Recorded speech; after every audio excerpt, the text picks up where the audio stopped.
Hi, everybody. We're going to kick off. Hopefully, a few more people will join as we progress. Thank you very much for joining. This is the Frolo Meetup, where we will be discussing how to select the right team of divorce professionals to help you throughout your divorce and what big mistakes to avoid. So we're going to be diving into that topic. It's really meant to be an interactive session. So I've got my chat box open. Feel free to pop any questions into the chat or just come off mute and ask your question orally. I'll be more than happy to address it as we go. So before we dive into the subject at hand, just want to introduce myself for those of you who don't know me. I am Chloe Udiz. I'm a certified divorce coach. And as you can hear from my accent, I'm not British. I'm half French, half American. Grew up in Paris, but I have been in England for actually about 17 years now. And I've been a bit of a serial expat, living most of my life outside of France. I am myself divorced. I've got two preteen girls, and I've had my own experience with both amicable and conflictual divorce, which has allowed me to build that understanding of the value of an amicable resolution when it can be achieved.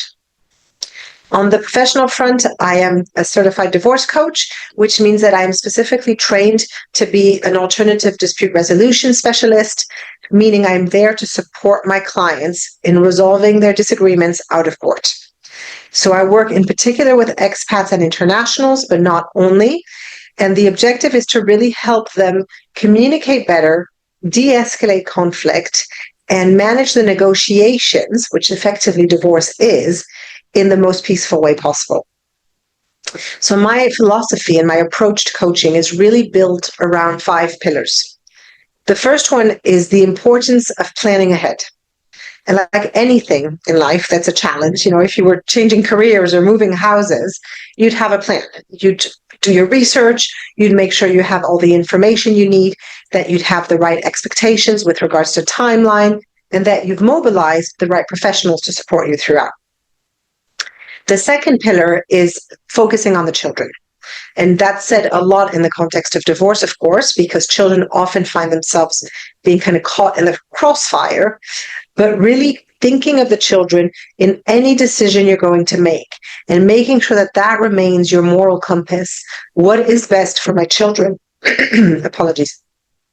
And really always putting your children's interest at the center, even when they potentially go against your own short-term emotional needs.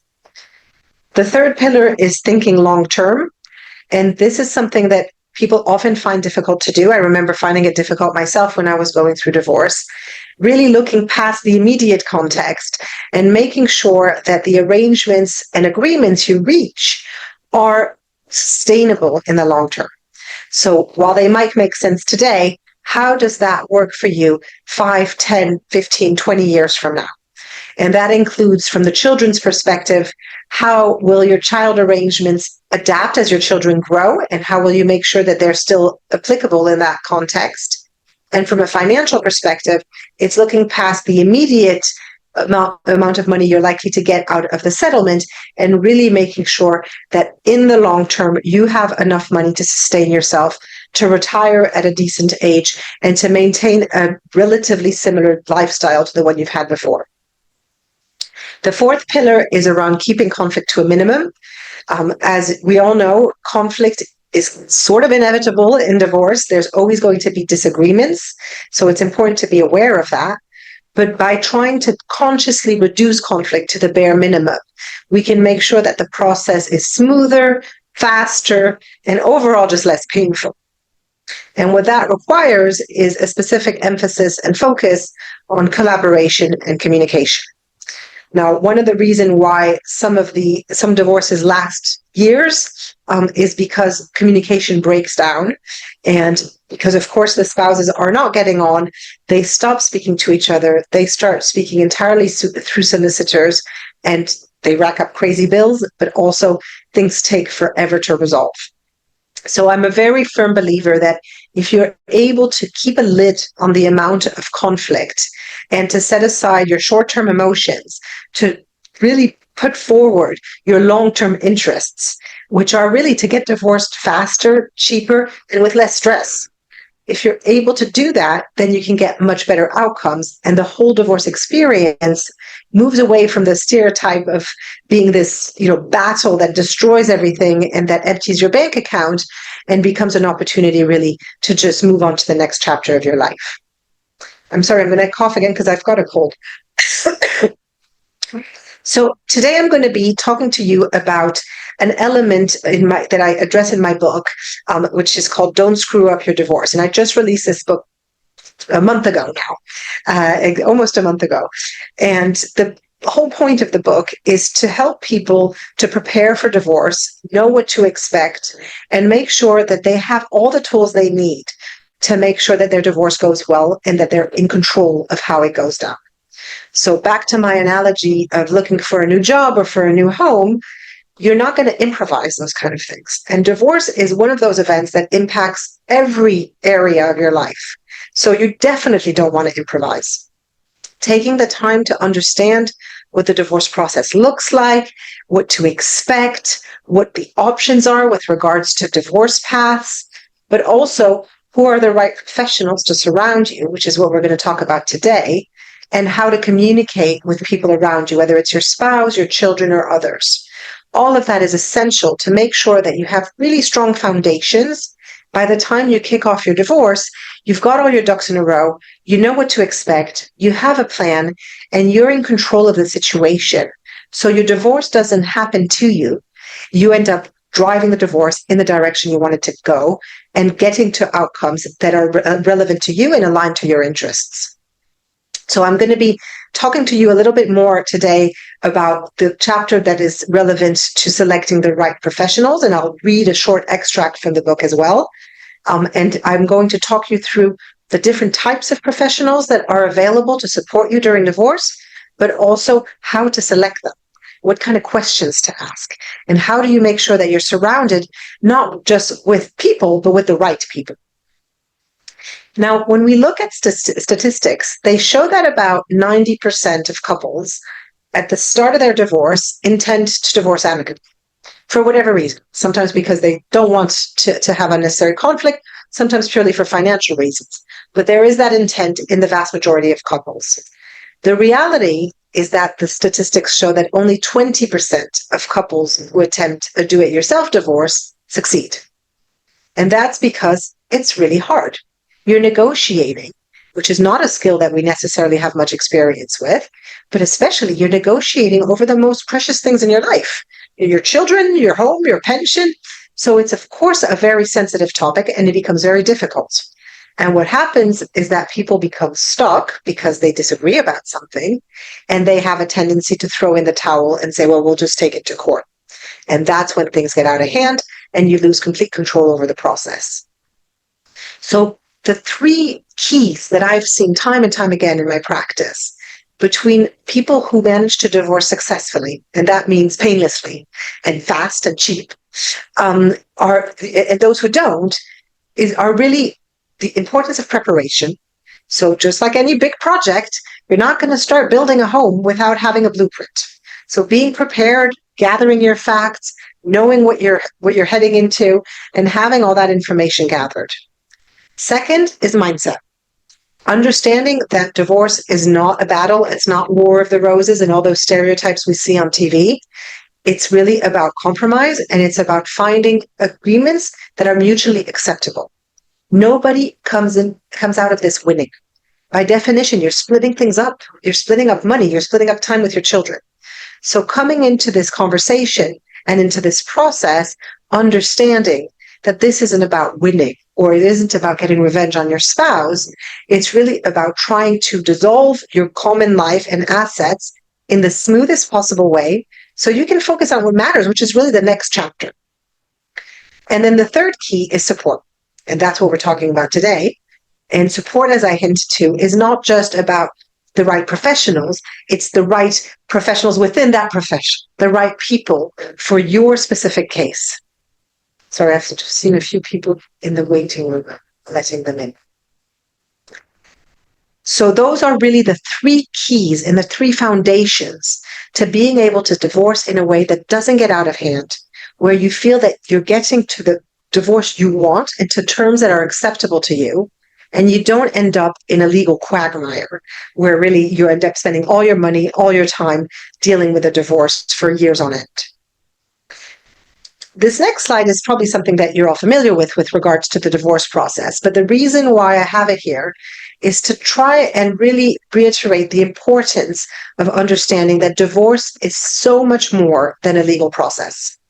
We do tend to think of divorce as the negotiation over finances, over time with the children, etc., which it is. It's part of it, but it's not the entire journey.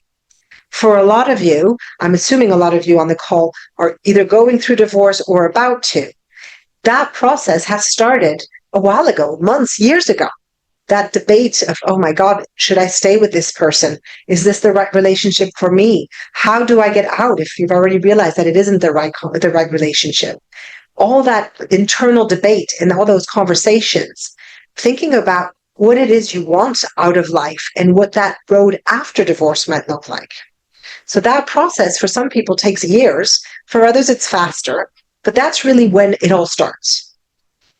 Then there's, of course, all of the elements that don't relate to the law, which are informing your spouse, potentially telling your children if you have children, and assembling that team, starting to think about who you're going to surround yourself to help you and support you through this process. And that includes professionals and individuals like friends and family who are going to be there to stand by your side through what is one of the most stressful life experiences. It's only then that the legal process starts. And the legal process can take one of two forms. And usually it evolves from one to the other, but it's effectively a negotiation, which, if it fails, ends up in court. But ultimately, the legal process is aimed at agreeing the terms of the divorce, whether it's with regards to the finances or to the children. And that process can be very long, or it can be much faster if you're able to collaborate. But what's for sure is that at some point, you get to the end of it. At some point, either a judge makes a decision for you, or you reach an agreement with your spouse, and you finalize those agreements, and you now know the terms for your next chapter of your life. The problem at that stage is that a lot of people's network and support network dissolves. Your lawyer is no longer relevant, so they're no longer around. Sometimes your friends and family are kind of sick of hearing about the divorce, and usually in a bit more of a mindset of time to move on and let's stop talking about this. And in general, that's a point where people feel very lonely. And actually, while the divorce from a legal perspective is final, it isn't final from a life perspective. Their life needs to find a new way of operating, a new equilibrium. Everybody, including the children, needs to find a new balance. And that readaptation can take a long time for people. Some people bounce back very fast, especially if they're the decision maker.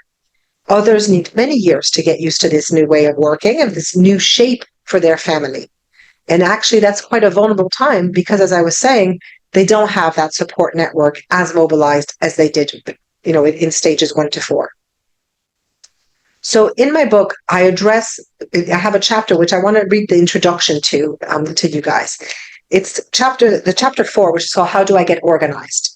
Now, the book has it has 8 chapters, and each chapter is effectively one of the main questions that I hear from my clients in those early stages. So questions like, can I afford to divorce? How do I tell my spouse? This chapter is how do I get organized? And I address the importance of building the right divorce team. And the first point is, why does it take a team? Because people often don't realize that it takes a team. Like anything that's difficult in life, it does require a multitude of different people around you to help you with different dimensions. So I'm just going to read you that introduction. One of the most common concerns I hear from my clients relates to financial health during and after divorce. It is not surprising in this context that people feel reluctant to hire several professionals to support them during their divorce.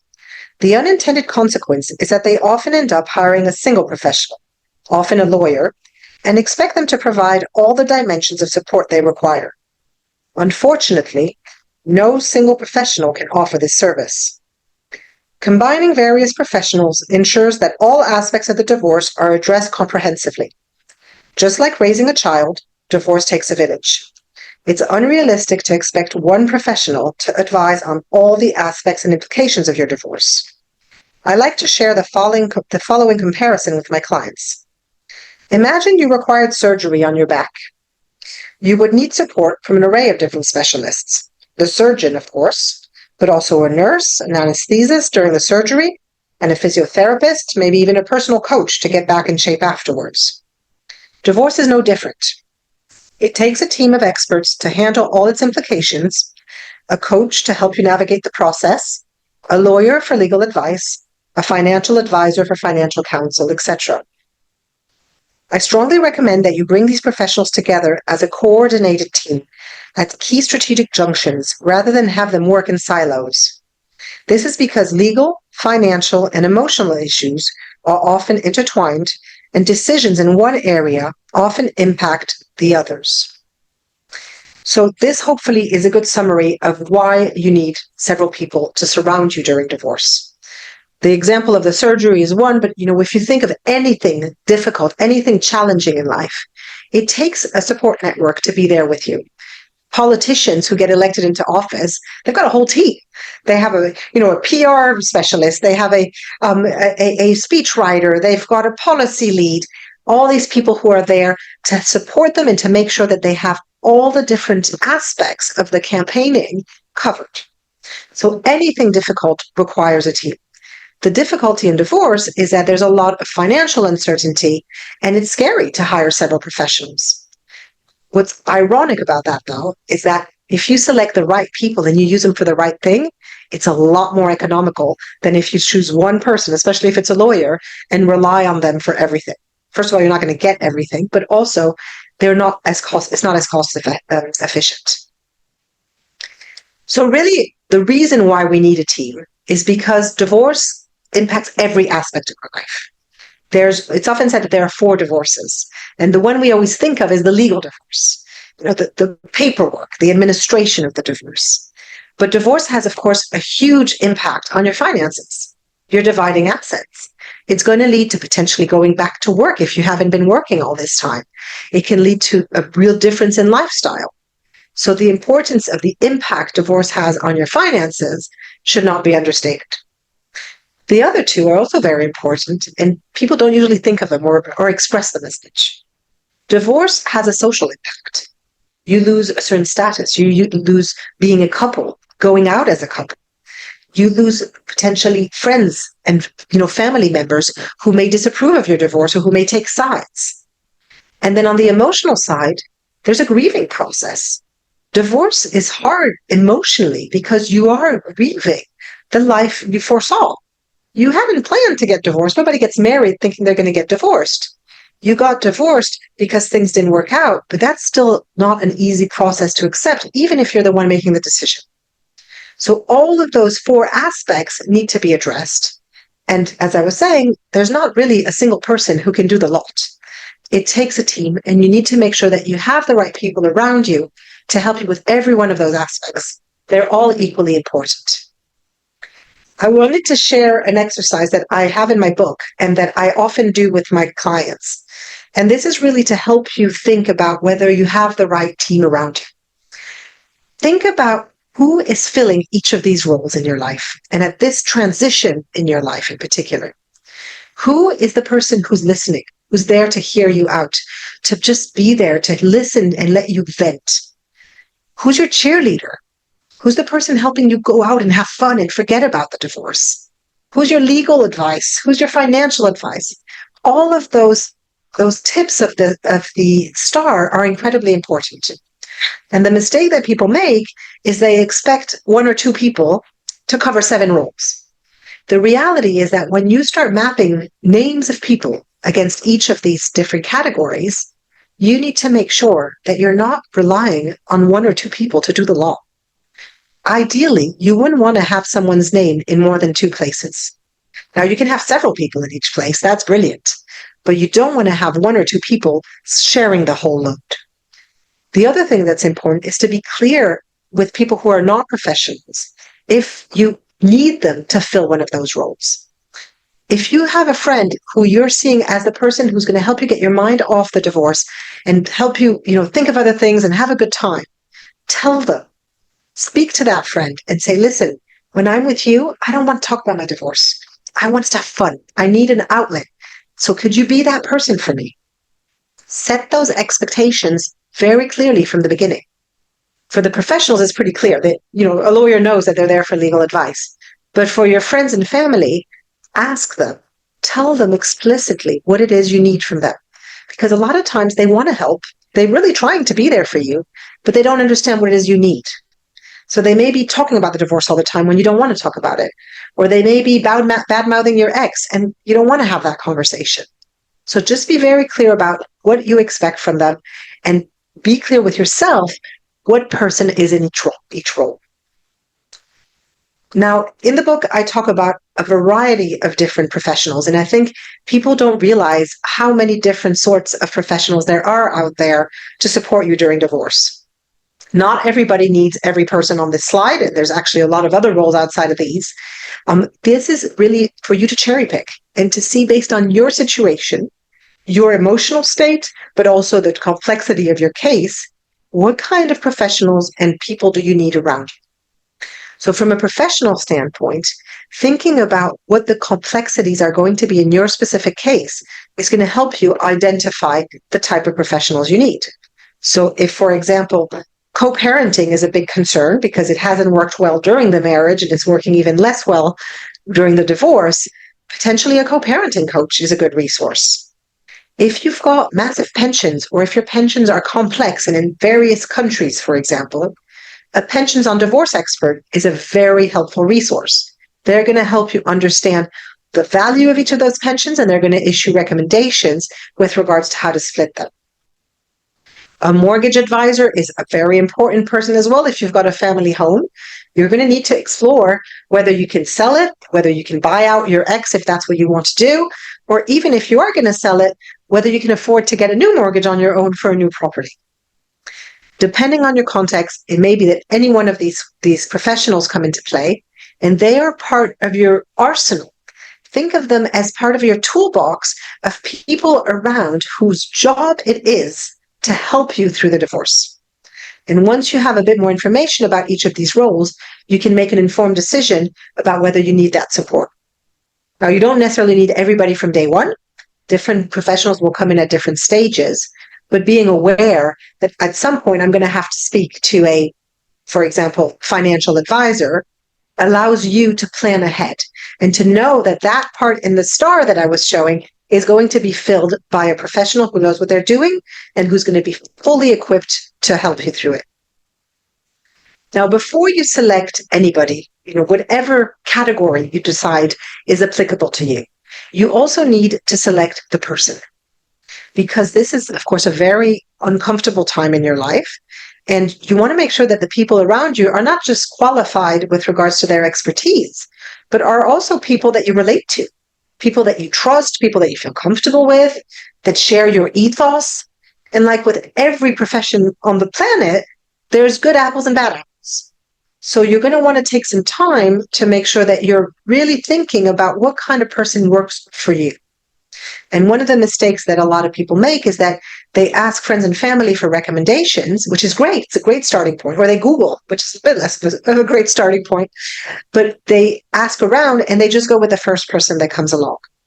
It's not because somebody was the right professional for your friend Martha that they're going to be the right professional for you. Martha might have had a very different case. Martha might have had very different needs. She may have a very different expectation with regards to how she's going to work with that person. So while it's important to get recommendations, and it always helps to know that someone else has worked with that person, that's not enough. You need to do your own due diligence. And before you start meeting with these people and actually interviewing them, because that's what you're doing, you're selecting the right people, you want to be clear about what it is you need. Because how are you going to know whether their answer hits the mark or not?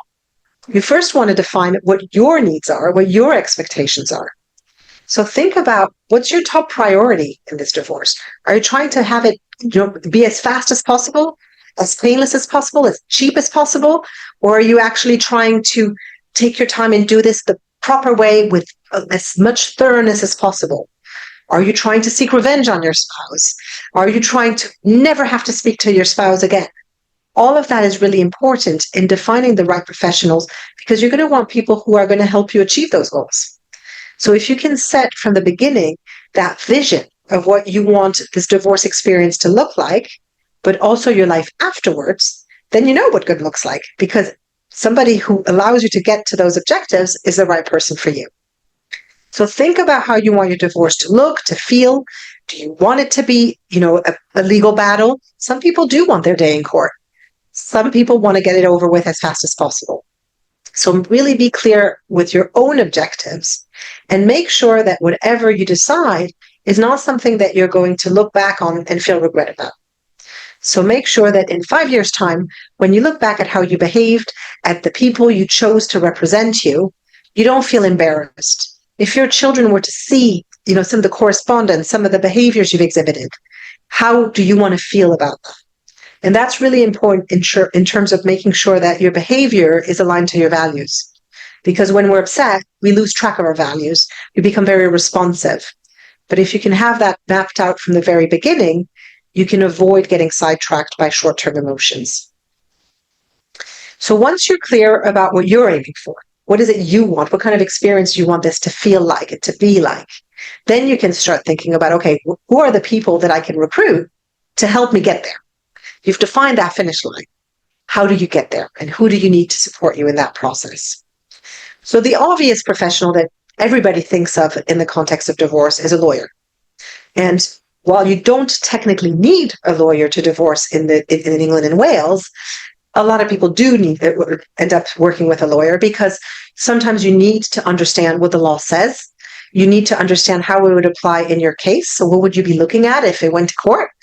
And you need to understand exactly whether the agreements you've achieved and reached with your soon-to-be ex are going to be validated by the court, how to actually get them turned into orders. So when you're speaking to a lawyer, you want to, of course, understand whether they've got the right experience. Now, what people don't often realize is that family lawyers have different areas of expertise. Some of them, for example, specialize in complex financial arrangements or very high net worth cases. Others might specialize in children cases. Some specialize in international law. They have all sorts of specialties. So making sure that, to start with, the person you're working with understands the area of contention that are likely to come up in your divorce is really important.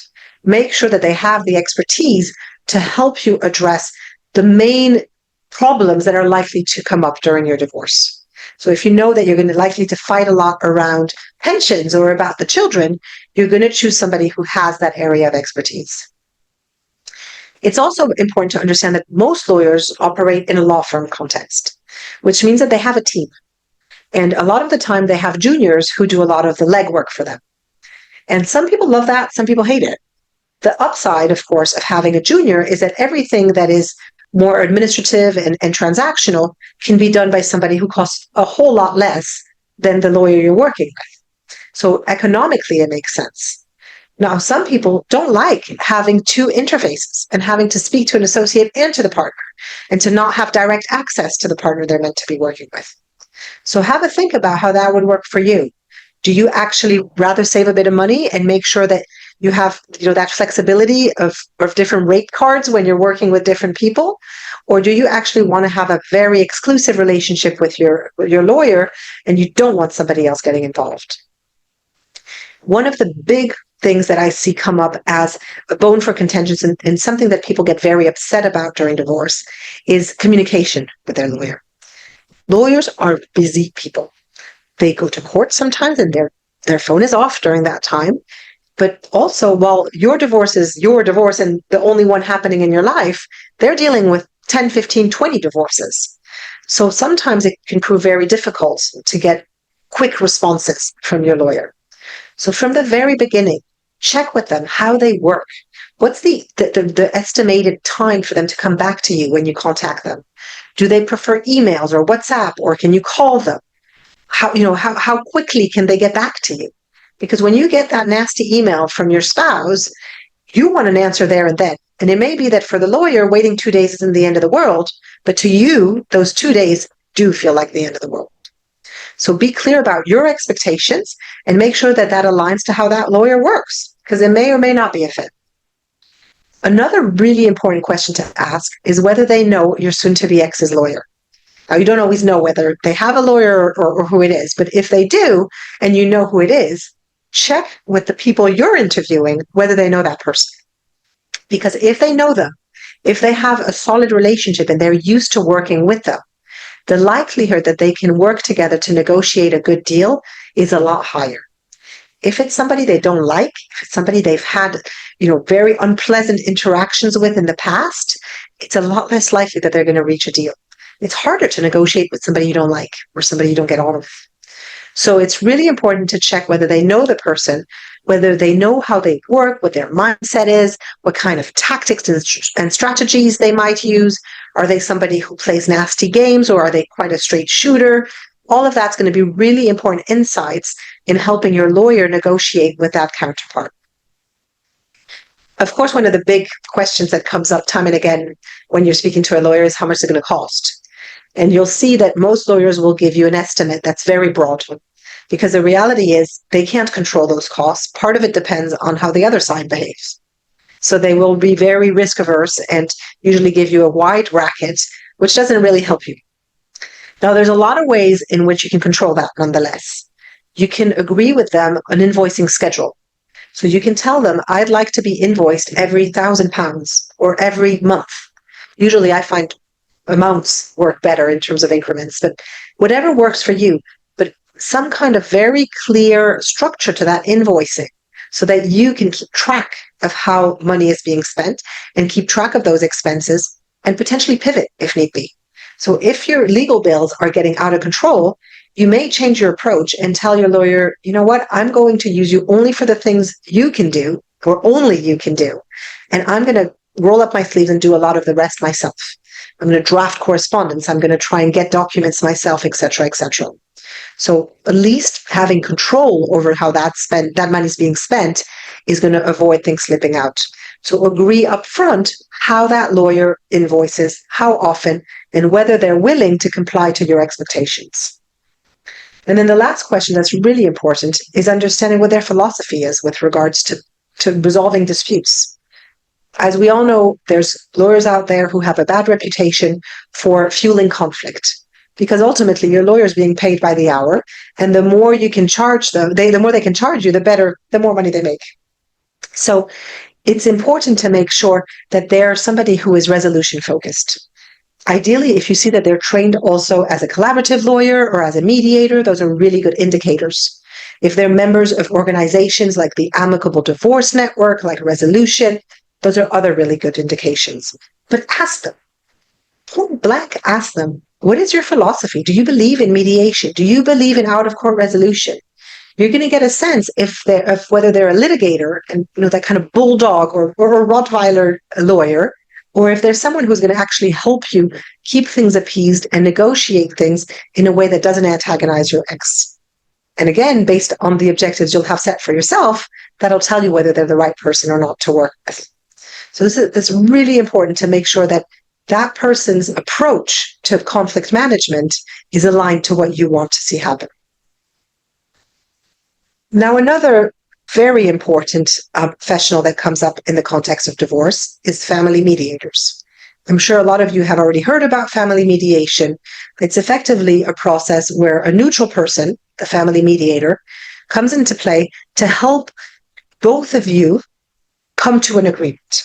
So they act as a bit of a moderator in the conversation, they help keep you on track, and they help level set and avoid ridiculous expectations from one side or the other. Now, a family mediator is often recommended by your solicitor. So if you've got a solicitor, they're probably going to say, oh, I know this mediator, you should give him a try. Again, just like with lawyers, take your time to select somebody. No matter who the professional is, you're the one paying the bills. You're the client. Behave as the client. You get to choose that person, and it has to be somebody you trust and you feel comfortable with. So just like with the lawyer, you're going to want to check what their area of specialty is. Again, there'll be some that are more onto the children area, others who are more focused on the finances, some who have experience with coercive control, others who have experience with children with special needs. Whatever your situation is, you want to make sure that that mediator has extensive experience dealing with those kind of cases. Ask them how long they've been a mediator for. Mediation is not a regulated profession. Anybody can set up shop and call themselves a mediator. You want to check for sure that they're an accredited mediator. That means they have official training to be a mediator. But even then, their level of experience is going to be important. And oftentimes the price they charge is relevant to their degree of experience. So they may be very cheap, which is very appealing. But if they've been a mediator for 6 months, they may lack the experience you need in your case if you feel that there's a lot of complexity. Check with them how they work. One of the wonderful things about mediation is that it's incredibly flexible. It can be done in a million different ways. You can do it face-to-face, sitting in the same room. You can do it online. You can do it through what they call shuttle mediation, where you're literally in 2 different rooms, physically or online, but you don't actually have to speak to each other or see each other. The mediator goes back and forth. There's also what we call hybrid mediation, which is mediation where you bring in other professionals, like a lawyer, a financial advisor, or a coach, who's there to sit with you through the mediation and help advise on those technical matters. And there's also child-inclusive mediation, which is mediation where the mediator speaks to each of the parents, but also to the children. So there's really a lot of different options to make mediation work for you. But what you want to make sure is that the mediator you're going to work with has experience in the format that you're interested in using. So if they've never done hybrid mediation, they may not be the right person for you if that's how you want to proceed. And then ask them case studies. And actually, I think that's something you should do with lawyers as well. Present them with one of your challenges. How would you deal with X or Y situation? See what they say. You're going to get a pretty good idea of how they think, of whether they're logical, whether they align to your kind of thinking. And it's going to give you an idea of whether you can trust them and whether you feel confident in their ability to help. So pick 1 or 2 little specific areas in your context and ask them, how would you deal with this situation? And see how that answer seems, if it rings right to you, if you feel comfortable with what they're saying, or if it all seems a bit phony or just a bit, muffled. The third category of professional that I wanted to dive into is divorce coaches, because I'm a divorce coach, first of all, but also because divorce coaches are really essential in guiding you through the whole divorce process.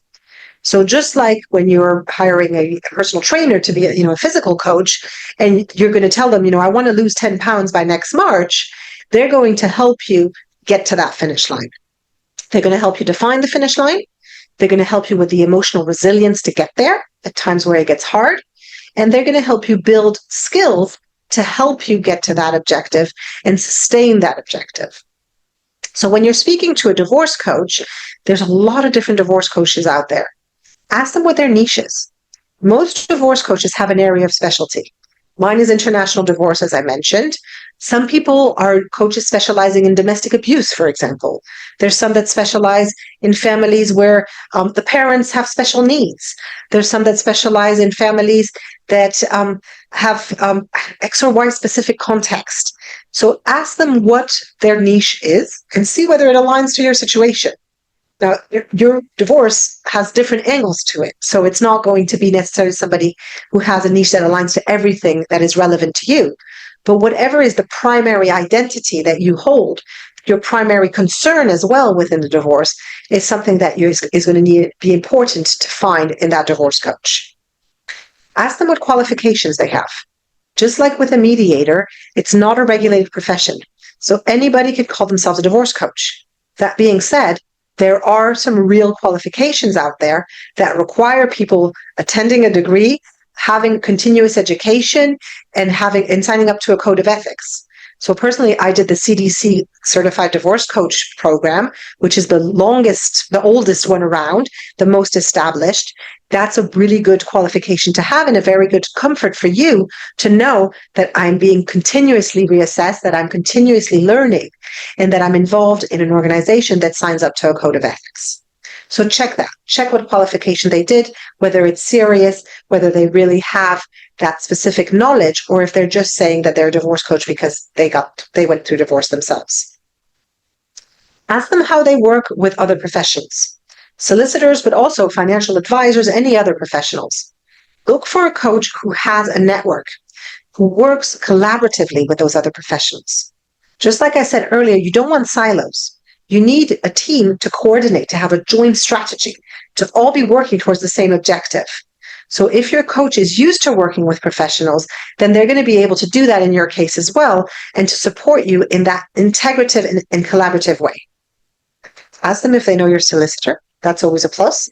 Again, if they're used to working with them, that's going to be a big advantage, because then they're going to have that opportunity to already know that person. The trust is already there, and there's an alignment in terms of ways of working. I would also ask them who their ideal client is. It goes back to their niche, really, but who is it that they typically work with? And ask them if they have experience in your kind of situation. So, just like with the mediator and the lawyer, scratch the surface, go below the surface, and ask them little mini case studies. How would you deal with that? How have you dealt with that in the past? What kind of cases have you had in the past that had these kind of issues? And see whether they have a credible answer to give you. Now, I've been talking a lot about professionals, but of course, in divorce, you also need people who are there for emotional support. And there's a lot of different sources of emotional support. Some of them are better than others. Social media is one that I hear a lot in my practice, and that worries me a little bit, because the problem with social media is that you don't know who's at the other end of on the other side of the screen, really. Anybody can submit an answer to your question, can provide input, and you don't know who they are, what they're talking about. You don't even know where they are. They might be talking about a different jurisdiction for all you know. The other problem with social media is that if your ex were to find any of your messages, it could be submitted to court. It could be held against you in a court of law. It could be held against you in a court of public opinion. They could be sharing that with their family, with your friends, with your children. So there's a risk involved in seeking support in social media if you're actively sharing your story. Now, looking at different forums and getting some information so that you don't feel alone, so that you realize that there's other people going through the same experience, that makes complete sense. Just be very careful that the information that you're finding on these groups is not validated.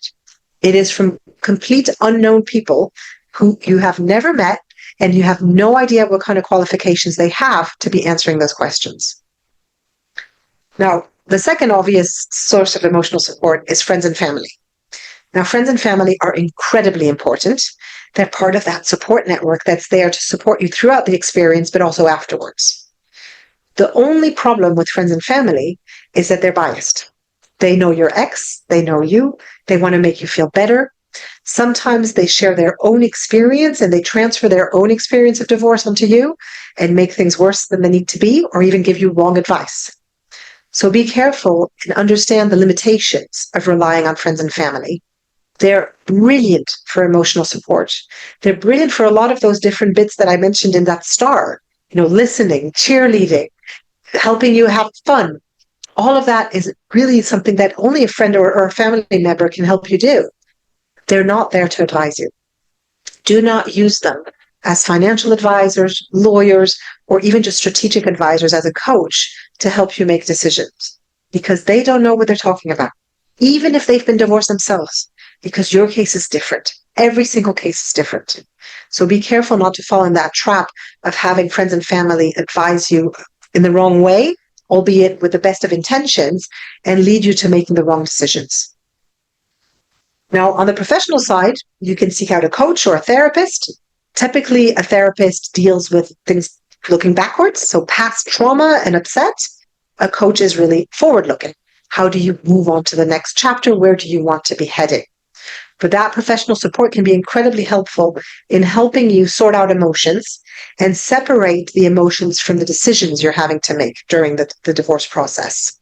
So it can be really helpful to have somebody who's external to your life, who's objective, and who's trained to help you kind of sort through all those emotions and make sure that the decisions you're making are the right ones for you in the long term. Once those emotions are gone, making sure that those decisions are still the right ones for you. And then the fourth source of support is support groups. And there's quite a few out there. And I would encourage you to look online and to find one that works for you. I would definitely recommend looking for a support group that is facilitated by a professional. There are some that are just kind of a free-for-all, which again end up being a little bit like social media, where you don't really know what kind of advice you're getting. Whereas if they're being moderated by either a divorce coach or a therapist, or sometimes it's by a lawyer or family mediator, then you know that you have that professional in the room who can reset things if there's wrong information being shared or if things are getting off track. But support groups are a wonderful way of knowing that you're not alone, that a lot of other people have had similar experiences to your own. And even if sharing tips and coping mechanisms and solutions that people have found, if you've got somebody who's in that support group, who's a few steps ahead of you, they can share their experience and they can give you tips and they can help you avoid making the mistakes they made. So that can be a really helpful source of support. So I'd like to just finish by going through the three biggest mistakes that the three biggest mistakes that I see people make when it comes to pulling together that divorce team. First of all, expecting your lawyer to do it all. I've touched upon that. Whether you could replace that word lawyer by any professional. Expecting one person to do it all is not realistic. There is no one person who can help you through the social divorce, the financial divorce, the legal divorce, and the emotional divorce. They are all different trades, different specialisms. So don't expect one person to do it all. The additional downside of expecting a lawyer to do it all is that they're the most expensive of all those professionals. So you're pretty much guaranteed to end up with the highest possible cost associated with your divorce. Make sure that you use the right people for the right thing. That's how you can be the most cost effective and the most efficient in how you handle the divorce. So the obvious next step and next mistake that I want to highlight is not taking time to select your team. I touched upon that as well. All those questions you're asking, that's a selection process. You're a client. You're interviewing them. When you go to visit a house, when you're buying a house, you ask questions to the real estate agent. It's the same with divorce. Ask your questions. Make sure that they're the right people for you. Make sure that they have the right experience, that you feel comfortable and that you trust them. So I would always recommend you speak at least to 3 professionals in each of the categories. So say you know that you need a solicitor, a coach, and a financial advisor. Speak to 3 of each, at least 3 of each. Make sure that you speak to a variety of different people with different profiles so you can get a sense of who you want to work with. And then the third biggest mistake, which I've seen a lot of people make as well, is selecting the professionals based on price. Now, of course, as I said in my reading, it's stressful to spend a lot of money during divorce. There's a lot of financial uncertainty. Even people who have a lot of money get stressed about money during divorce. So it's a normal and natural reflex to seek out the cheapest alternatives. That being said, you often pay for what you're getting. So if somebody is dirt cheap, it usually is a reflection of their experience or of the quality of the service they provide. So make sure that you consider price as one of the factors. It is part of the factors that you need to take into consideration in selecting the right people, but don't make it the only factor. Don't, speak to 3 people and just go with the cheapest. That's not what it's about. Because actually using the wrong people, even if they're cheap, can end up costing you a lot more if they're giving you the wrong advice or if they're making things worse than they need to be. So really refrain from that temptation. Make sure that you look at all the dimensions that I mentioned before around all those questions to make sure that you're not making your decision based purely on the financial implication of working with that person. Now, I wanted to share a special offer with you, which is inside my book. So for anybody who buys the book and reads it, you will see in there is a voucher that gives you 20% off coaching sessions with me. Given that the book costs $15.99, that's a pretty good saving. So it's definitely worth, getting the book, first of all, reading through it, making sure you have all that information up front. And then if you think you need support to move on to progressing with your divorce, use that voucher. There's all the information you need in the book to use it and to leverage that offer, and book a discovery call with me for us to have that initial conversation. Make sure that it's a good fit. You're going to interview me just like I suggested you do. and make sure that you're comfortable working with me. And then we can start working together and you get 20% off your bill. I'm going to share my contact information, then open up the floor for questions. I want to highlight my website, which is the divorceandseparationcoach.com. There are tons of free resources there. I really encourage you to take a look. I have a weekly podcast with all sorts of professionals to talk about every dimension of divorce. You can get a lot of free information from solicitors, mediators, financial planners, etc. There's articles, there's videos, there's a ton of free information out there to help you make sure that you have all the right information before making any decision. If you want us to work together, you can use the QR code that is inside my book to get the 20% discount, or you can just drop me an email. My email is chloe@thedivorceandseparationcoach.com. My phone number is there. I'm always available for any questions you may have. And as I said, I offer a free initial call, which is no strings attached. I'm not there to push myself down your throat. It's really an opportunity for you to understand how I work, to explain to me where you stand today, and for us to see if it's a good fit for us to work together.